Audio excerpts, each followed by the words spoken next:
Throwback Monday. Liberal critics of CNN's Kaitlan Collins have unearthed an old video of the then Fox News host Tucker Carlson interviewing the anchor about Donald Trump's attacks on the press back in 2017. Let's hear what she had to say. So the president has attacked the press intensely, like no other president has ever gone after the press like this. What does that do to the reporters covering the briefing every day? People are a little hysterical about his criticism. Yes, he hates the press. Yes, he's very vocal about it. But what president has not hated the press? We make their lives harder, and they all hate us. They may not all talk about it, but they definitely hate us. Yes, they do.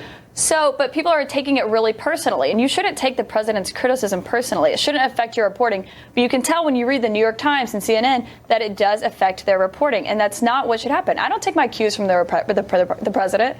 I report on him. I don't report to him. So you think that there's a personal element to this? They don't like him because he criticized. Because he calls them out by their names, and they don't like that, and then they get a lot of heat on Twitter, and then it makes them resent him.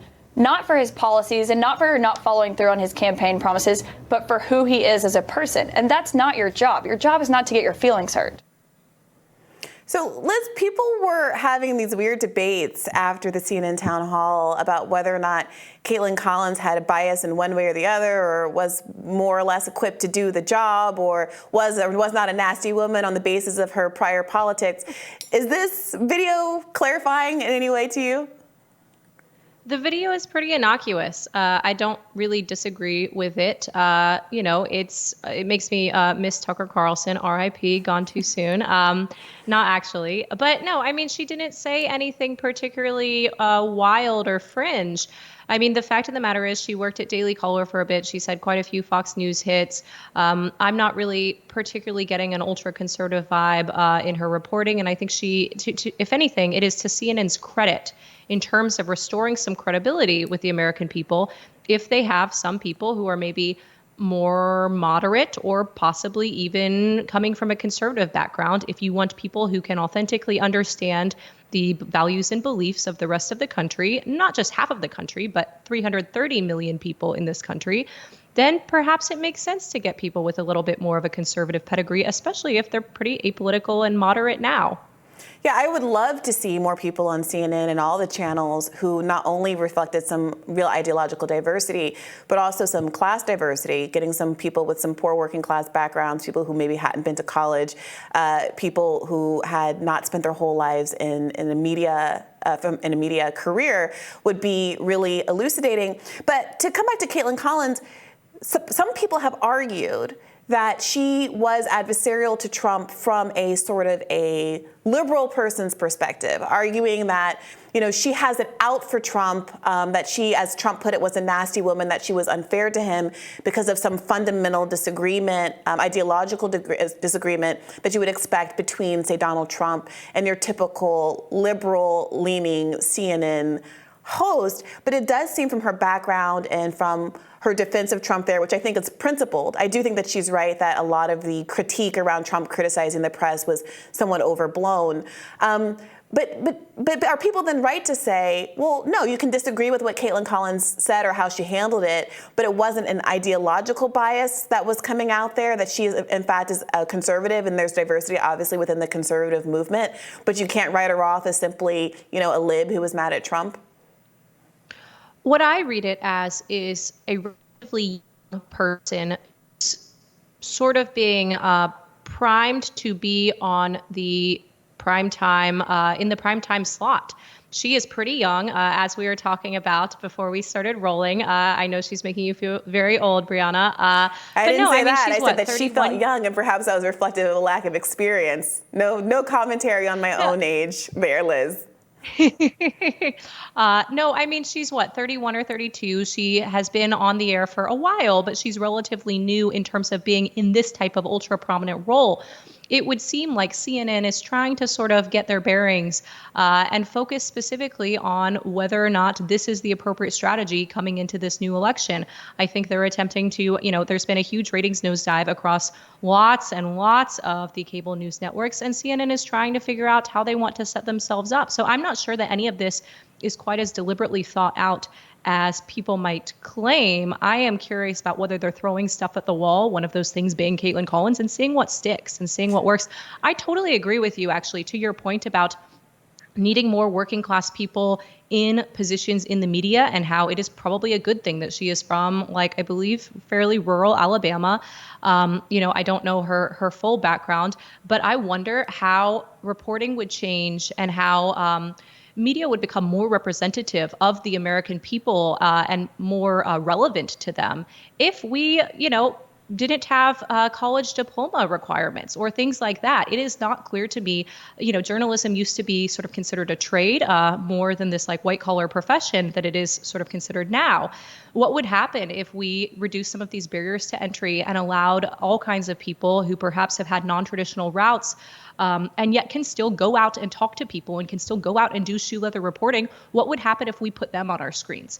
I think that could possibly be much more representative. And it's to your point that we were talking about earlier, where one of the critiques of that CNN town hall is that it was focused on January 6th and it was focused on the election denier claims. And although I think some amount of airtime devoted toward that is reasonable, there are a whole bunch of other things that actually affect people's day-to-day lives, like inflation, that for whatever reason they just don't devote as much focus to. And I wonder if you had more, for lack of a better word, normal people or people who've come from places where legitimately people's pocketbooks are hurting and the price of eggs or the price of milk going up is a huge concern for them and their families, versus people who come from a much more pedigreed world where everybody in their social circles went to Ivy Leagues.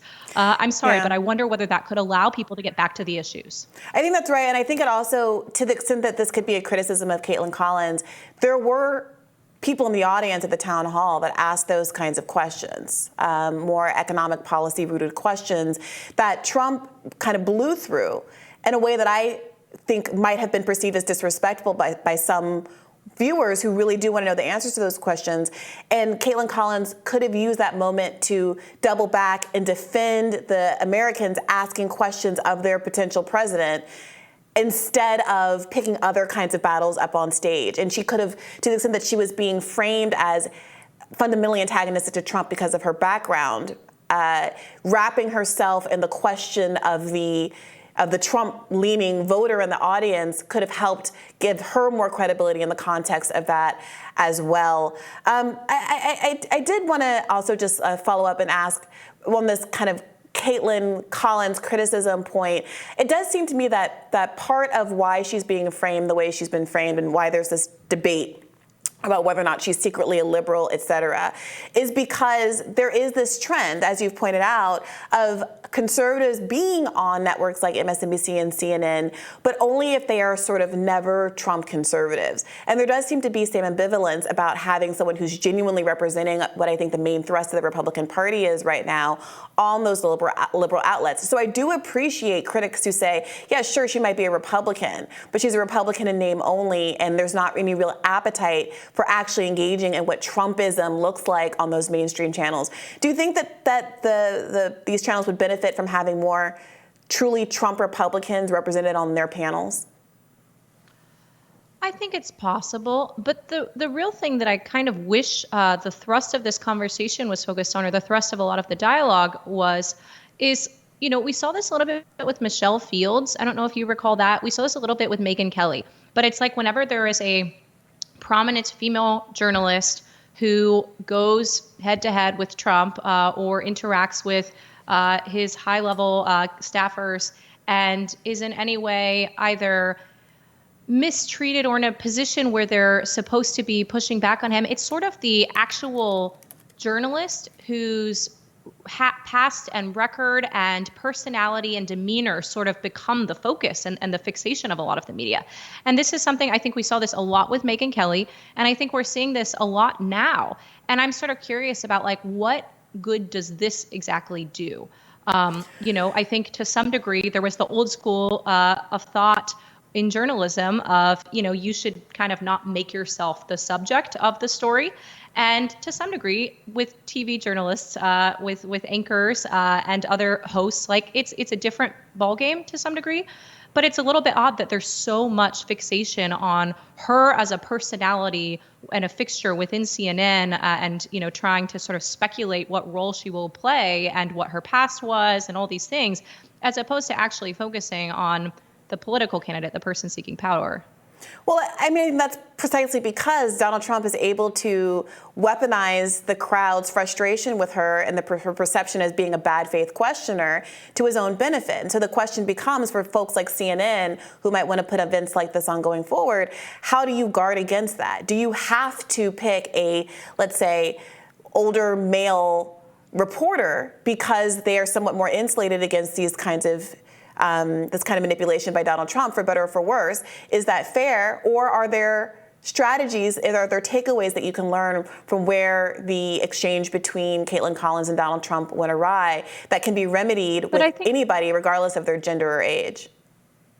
But I think Trump is masterful at this no matter what. He always finds a way to make it personal. He always finds a way to lodge the absolute best, most middle school insults at the person that he is interacting with, whether it be low energy Jeb or little Marco, or God forbid, whatever name he's come up with for Ron DeSantis, who is unfortunately extraordinarily short, which I'm sure he'll have a field day with. I mean, Trump is a mastermind at that specific type of middle school cattiness.